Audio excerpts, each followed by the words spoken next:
Good afternoon, everyone.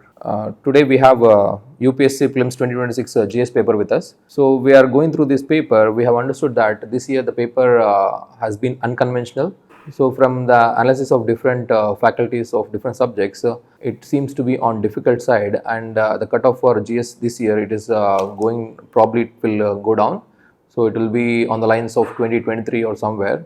So we have to see about the CSAT also. Depending on difficulty of CSAT, we will get further clarity regarding the cutoff. So when it comes to polity specifically, so there is a lower weightage given to polity this year. There are only 11 questions. Traditionally there used to be 15-16 questions, and out of that 11-12 used to be doable. But this year we can see only 11 questions from polity. So, and polity is one of the highest scoring subjects in UPSC prelims generally. But because of lower weightage, it is also one of the factor which will result in reduction of cutoff. And out of this 11 questions, it's not on traditional polity style. So they are unconventional, and my colleague Anush sir will talk about the trend of polity. So please. Thank you, sir. So as sir has highlighted, there is a clear shift in terms of polity questions this year. Questions have become very subjective in nature. From last 2 to 3 years itself, that is the visible trend. However, if you see this year's paper, governance section has significant weightage. Other remarkable area is the questions have become very lengthy. It doesn't just test your comprehension skills, it also tests your analytical skills and decision making skills, which is a rather interesting trend this year. Sir, I just want to interrupt. So there were questions which were in our test series. The questions were framed in a lengthy way, and some of the students were giving feedback that the questions are very lengthy. So in our test series, so and we can see in the similar type of questions in the exam, UPSC exam. So what is your take on it? Sir, UPSC starts experimenting every year with certain unconventional areas, and we should be very proud that we have guessed that particular element this year.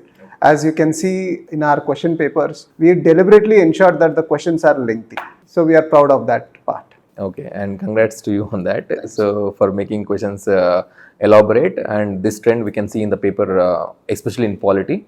So out of the 11 questions they have asked from polity, and be it application or decision making. These questions earlier used to be in CSAT, right, where they will give scenario and we have to take a decision what we should be doing, and they have integrated that type of questions into polity. So a student who is prepared well, so in our opinion he will be able to solve 7 questions, and 4 questions are difficult.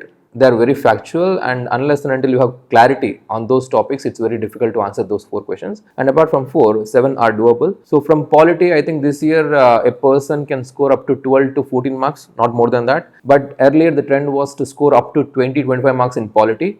So in polity itself, there is a reduction of around 10 marks. So it will have a severe impact on cutoff, and in our opinion, the cutoff only because of polity will go down by at least 6-7 marks. And taking the input from other subjects, it's definitely going to down significantly this year. It will not be on the lines of last year. Last year it was around 92.66, I think.